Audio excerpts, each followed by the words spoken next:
Innallaha wa malaikatahu yusalluna 'ala saffil muqaddam. Sesungguhnya Allah dan malaikat bersolawat bagi orang yang ada di saf pertama. Wal muadzinu yufaru lahu madda au mudda sautihi. Dan orang yang azan, selama suaranya azan, selama itu dia diampuni oleh Allah dosanya.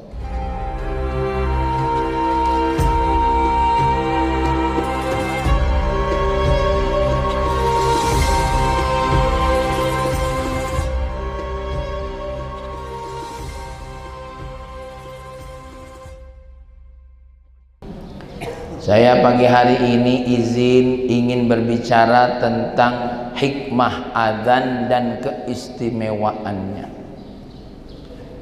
Kenapa penting berbicara tentang hikmah azan dan keistimewaannya? Banyak orang menganggap azan itu biasa-biasa saja. Maka dengan tahu istimewanya azan, kalau orang sudah tahu tentang keistimewaan azan, dia pasti akan menjaga azan itu. Ibu-ibu tahu dengan keistimewaan cincin dan gelangnya, dijaga tak kira-kira? Dijaga. Bapak-bapak kalau tahu keistimewaan istrinya, dijaga tak kira-kira? Amal ladak dijaga lagi berarti sudah ada istimewa itu namanya. Maka mengawali ini saya akan sebutkan beberapa dalil Al-Quran dan dalil Nabi. Pertama, ayat Allah dalam surah Fussilat ayat 33. Allah berfirman, "Wa man ahsanu qawlan mimman da'a ila Allah." Siapa yang ucapan dan panggilannya yang paling baik dibandingkan dengan panggilan menuju Allah. Sayyidah Aisyah mengatakan, ini ayat turun untuk bagi orang-orang yang azan. Maka ibu-ibu, dari semua panggilan yang terindah, panggilan menuju Allah. Kalau ibu dipanggil oleh suaminya, sini sayang ke tempat saya sebentar. Kalau ada orang tua manggil anaknya, sini sayang ke saya, ke tempat apa-apa, ke tempat mama, ke tempat ayah, ke tempat bunda. Kalau ada panggilan-panggilan, dipanggil wali kota kayak, dipanggil gubernur kayak, apalagi dipanggil pesta, panggilan yang paling indah panggilan apa ibu-ibu?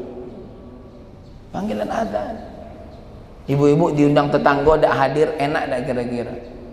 Tidak enak. Inilah diundang Allah seenak-enaknya baik. Apalagi panggilan pesta, tidak dipanggil juga datang kadang-kadang. Tapi bukan bapak-bapak yang duduk di sini. Ya. Saya diundang ceramah, tidak lebih indah panggilannya dibandingkan panggilan apa? Panggilan azan. Allah yang menyatakan ini dan Sayyidah Aisyah yang menjelaskannya. Wa man ahsanu qawlan mimman da'a ilallah. Ayo. Apa ucapan apa yang paling bagus selain panggilan menuju Allah? Ya. Apalagi panggilan anjing. Ya. Ya, enggak ganti bagus-bagusnya lah. Ya. Enggak ganti bagus-bagusnya, Bu. Wa amila sholiha, tapi ingat, lah dipanggil melaksanakan amal soleh. Ini kadang-kadang ada juga yang azan tapi tidak sholat, cuma melaksanakan tugas baik kak. Habis azan balik dia entah kemana, atau lah denger azan tidak sholat, ada juga ya, ada ya, Masya Allah. Wa qala innani minal muslimin, dan yang ketiga dia berkata, aku adalah orang muslim. Ya. Berikutnya ibu-ibu, itu satu ya, surat Fussilat ayat 33. Jadi Allah itu yang mempertegas panggilan yang paling indah, ucapan yang paling mantap. Apa tadi ibu-ibu? adzan.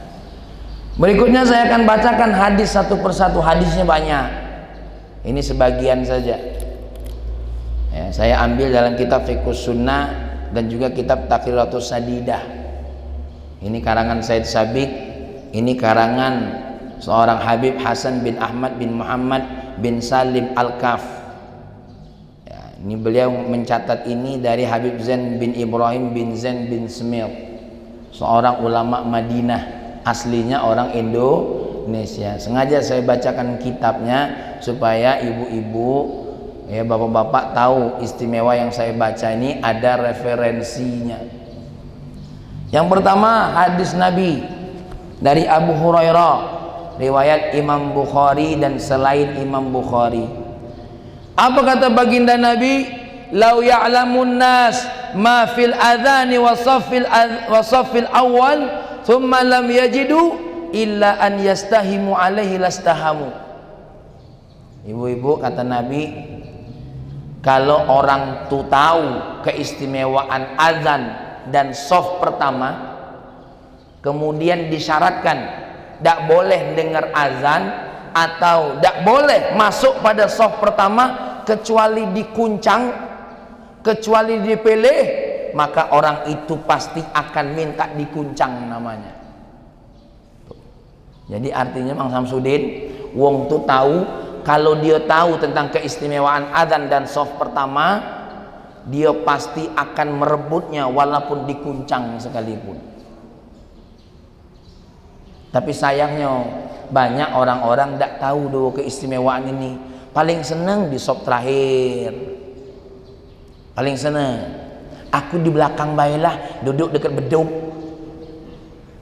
Aku di belakang baiklah, sholat ini duduk di belakang apa tuh, tiang tanggo. Padahal kalau dia tahu keistimewaan shaf pertama sama keistimewaan azan, apapun caranya dia lakukan, apapun caranya. Bahkan ibu-ibu, wong tuh tahan ngupah saking nak denger azan, tahan ngupah saking nak denger azan. Apalagi bayi sekarang banyak bapak-bapak yang tak bisa azan, akhirnya anaknya lahir disetelkan HP. Allah, kenapa? Aku udah hafal Ustaz azan. Masya Allah. Oh itu ada. Oh, saya pernah dapat, Ustaz tolong azannya anak aku nak ngazani anak aku kurang pede ya. Insya Allah. Nah itu, ini hadis Nabi ini ya, riwayat Imam Bukhari. Ini panjang hadisnya, saya singkat sampai situ saja. Dari Muawiyah, riwayat Imam Ahmad, Imam Muslim, Imam Ibnu Majah ya. Mudah-mudahan dalil ini cukuplah untuk bapak-bapak ya. Kadang-kadang lah tunjuk dalil cak tak tahu pula kadang-kadang ya. Innal muadzinina atwalun nas a'naqan yaumal qiyamah. Para tukang azan ya, seperti muadzin kita tadi, Pak siapa namanya?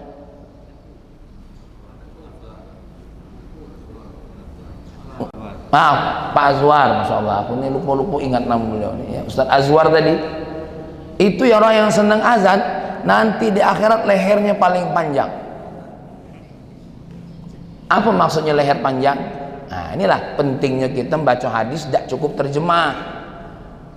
Ini kadang-kadang baca hadis cuma nengok terjemah lah, pacak membid'ahkan sana sini. Ini pentingnya. Baca kitab Syarhun Nawawi yang ditulis Al-Imam Abu Zakaria Yahya ibn Syaraf ibn Muri ibn Hizam An-Nawawi.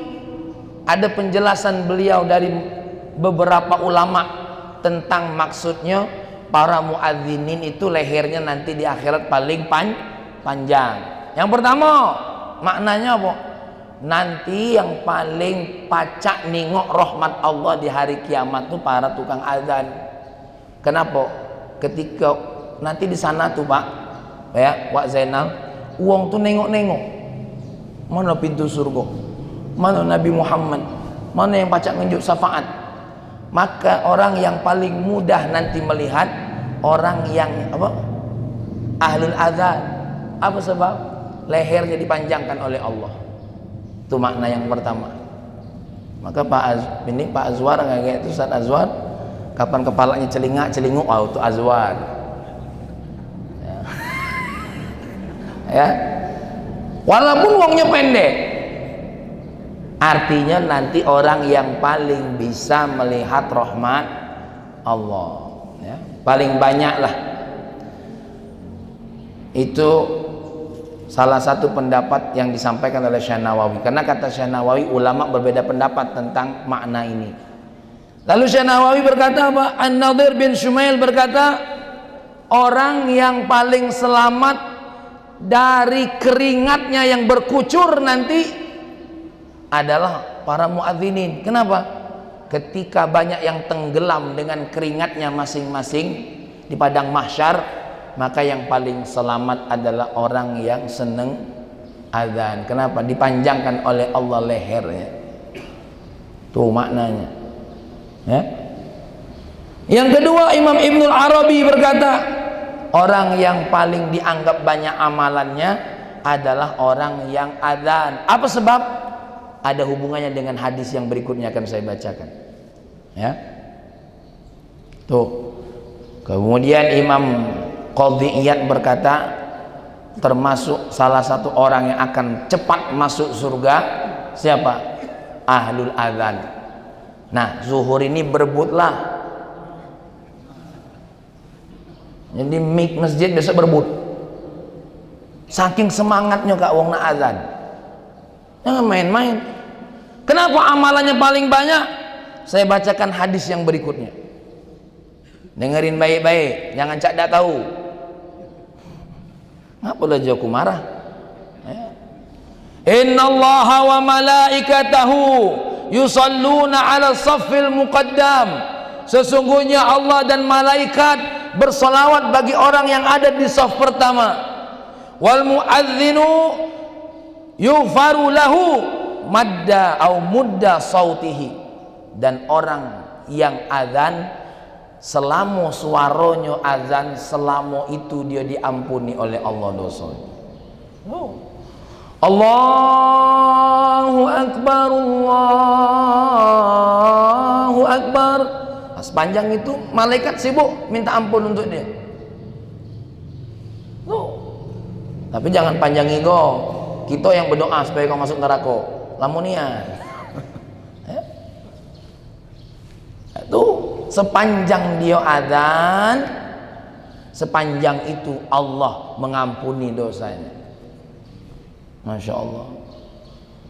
Wa yusaddiquhu man sami'ahu min rabbin wa yabisin. Dan ingat, wong yang dengar, wong yang azan itu, kalau ada azan, yang dengar bukan cuma kita. Pepohonan yang basah dan kering dengar suara azan. Jangan dikira termasuk anjing-anjing tadi dengar suara azan gonggongannya menjadi kecil. Anjing main dengar suara azan tuh ngecik suaranya.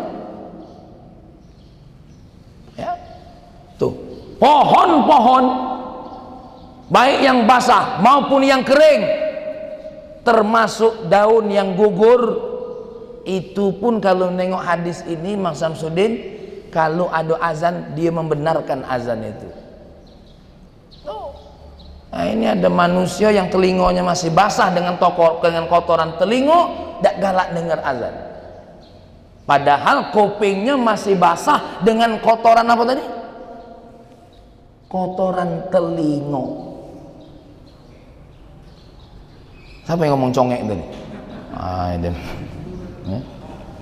Nah, ini yang aku bilang tadi. Apa penjelasan berikutnya? Walahu mislu ajri man shalla ma'ahu. Beruntungnya wong yang azan. Kenapa? Orang yang sholat gara-gara dengar azan dia, pahalanya masuk kalau ke Pak Azwar tadi. Mengajarnya dia tadi. Lemak nih Pak Azwar tadi. Kita sholat, pahala aku jadi imam masuk ke dia. Cemburu juga aku dengar hadis ini rasanya. Tuh ibu-ibu, ya, bapak-bapak, Jadi kalau bapak-bapak azan, istri jadi ikut sholat, anak jadi ikut sholat, tetangga jadi ikut sholat, bukan ya, apalagi ke masjid sini sama-sama, ya Allah, tuh pahalonya masuk galau. Cak mano yang azan di Mekah tuh ya, hah? Musim haji jutaan orang jadi sholat di situ, masya Allah. Nah tuh ibu, apalagi kalau dengar azan ada yang tidak muslim jadi masuk agama Islam. Tuh di YouTube ada orang motor perempuan non muslim dengar azan apa? Terenyuh dan terharu. Ini ada orang muslim dengar azan terganggu. Nah. Orang non muslim dengar azan terharu. Kok bisa ada seorang muslim dengar azan terganggu? Na'udzubillah summa na'udzubillah min zalim. Ingat, aku cuma macoi hadis, dak katik hubungannya dengan yang lagi viral saat ini. Ya, tapi kalau kamu nak bawa ke situ lajulah. An Abi Darda, dari Abi Darda, riwayat Imam Ahmad, dengerin. Ma min salasatin fi qaryatin la yu'adzinu wa la tuqamu fihimus salah illa istahwadha alaihimus syaitan. Imam Abu Darda nyebut hadis ini kenapa? Karena dia datang satu kampung, di kampung itu dak kate azan, dak kate iqamah. Lalu Imam Abu Darda nanya, berapa orang di kampung ini? Apakah cuma kamu sendirian? Tidak Abu Darda, di kampung ini ada banyak beberapa orang katanya. Langsung dia nyebutkan, Nabi bersabda, ma min salasatin fi qaumin, tidaklah ada 3 orang di satu desa, di satu kampung, di satu kaum, kemudian tidak ada azan dan tidak ada iqamah kecuali kampung itu dikuasai oleh syaitan. Tuh, hati-hati kalau ada satu kampung. Ya, makanya saya setuju tuh ada Kak Nanan bangun masjid di situ tuh. Kenapa? Banyak uangnya tapi di sekitar itu tidak kate azan. Maka itu menyelamatkan kampung itu dari apa?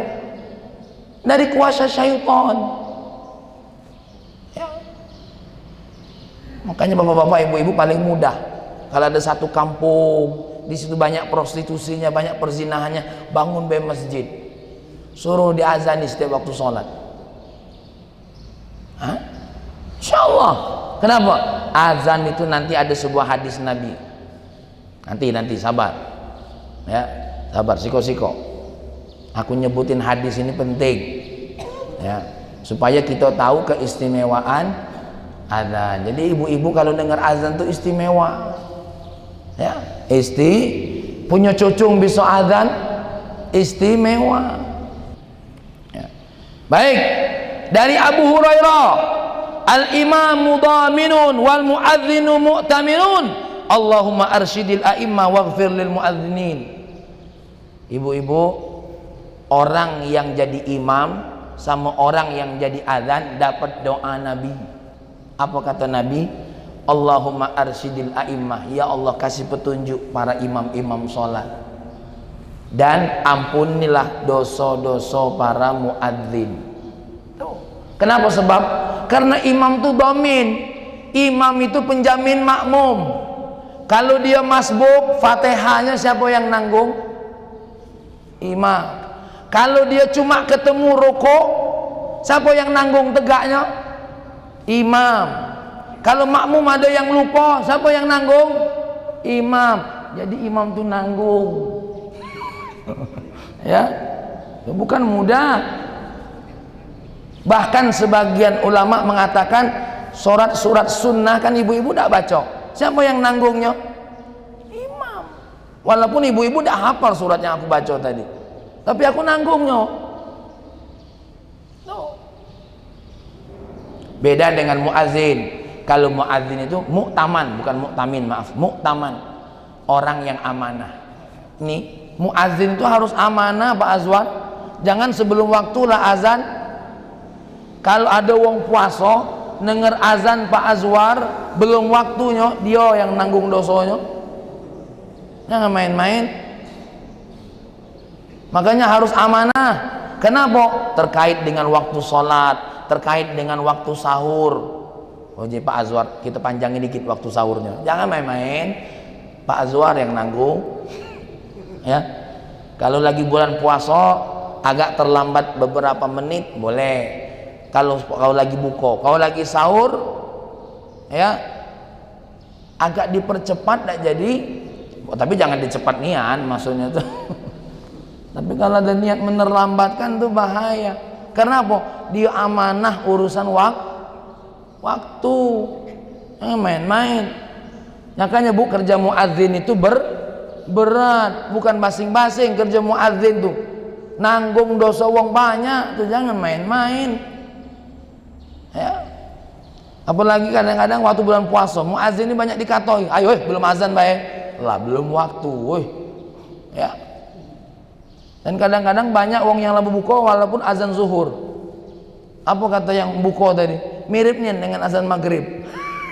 Ya, azan zuhur mirip dengan azan maghrib. Dasar mata buta.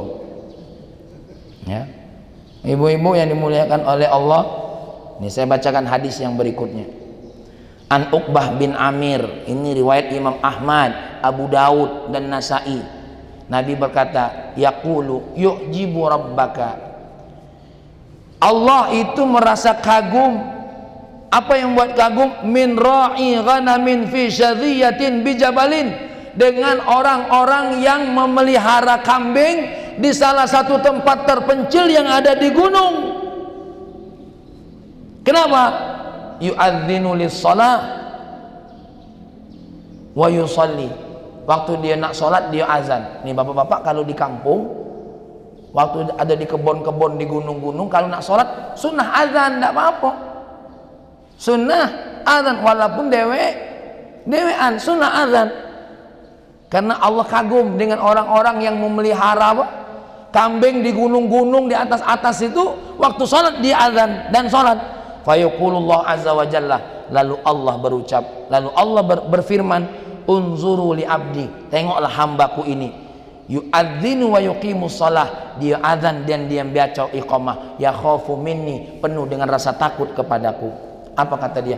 Qad ghafartu li abdi, aku telah mengampuni dosa hambaku, wa adkhaltuhul jannah, aku masukkan dia ke dalam surga. Nah Pak, ngapo kita ini laju masalah dengan azan? Memang ada faedah yang lain nih, dengerin. Ini hadis lain tentang azan. An Abi Hurairah, ini riwayat Imam Bukhari dan Muslim. Awas yang aku baca ini hadis, surat cinta dari Nabi. Kalau ada orang yang tidak senang dengan surat cinta dari Nabi, lalu surat cinta siapa yang dia senang? Ya, nih dari Imam Abu Hurairah. Anna Nabi sallallahu alaihi wasallam idza nudiya lis-shalah adbara syaitan. Kalau azan telah dikumandangkan, syaitan terbirit-birit kabur. Terbirit-birit. Jadi kalau ada yang terbirit-birit dengar azan, itu berarti apa? Dem, kamu yang ngomong, aku tidak. Walahu durat. Bahkan mohon maaf Kak Lutfi, bukan cuma terbirit-birit, terkentut-kentut. Dan kentutnya bukan kentut yang tidak bersuara. Durat itu kentut yang bersuara Kak. Nah bayangkanlah Kak, kalau Kak Lutfi kentut suaranya baca itu, apalagi setan yang kentut. Apa tujuan setan kentut? Hatta la yasma'al adzan, kentutnya itu disuarakannya dengan kencang supaya kentutnya itu nutupin kuping dan tidak dengar azan. Nah Wak Zainal selama ini dengar azan terkentut-kentut tak kira-kira? Kalau terkentut-kentut berarti nah Mang Samsudin nih pasing main ngomong Wak Zainal setan, tapi agak nyalah. Fa idzal qabal adzan, kalau azan sudah selesai akbala, datang lagi dia tuh. Waktu azan sudah selesai datang lagi. Terus kapan pergi lagi? Idza suwiba biha adbaro, nanti pas iqamat pergi lagi tuh setan. Ya, fa idza qadat taswib akbala, selesai iqamat datang lagi dia. Hatta yakhtura bainal mar'i wa nafsi, sampai dia datang di antara hati-hati manusia dan berkata, tuh waktu sholat tadi terdetik ingat ini, ingat itu, ingat ini, itu setan. Makanya dari qomat sama azan kita jangan lama-lama untuk menuju sholat. Itu setan terconggor di depan kita. Ya. Hatta yadhunna ar-rajulu annahu la yadri kam sholat. Saking ingat itu, ingat ini, wong tu tak tahu rakaat yang keberapa. Fa illam yadri ahadukum salatan shalla. Ya. Shalla fa illam yadri ahadukum salatan shalla am arba'an, ketika dia tak tahu salatnya 3 atau 4, falyasjud sajadataini wa huwa jalis.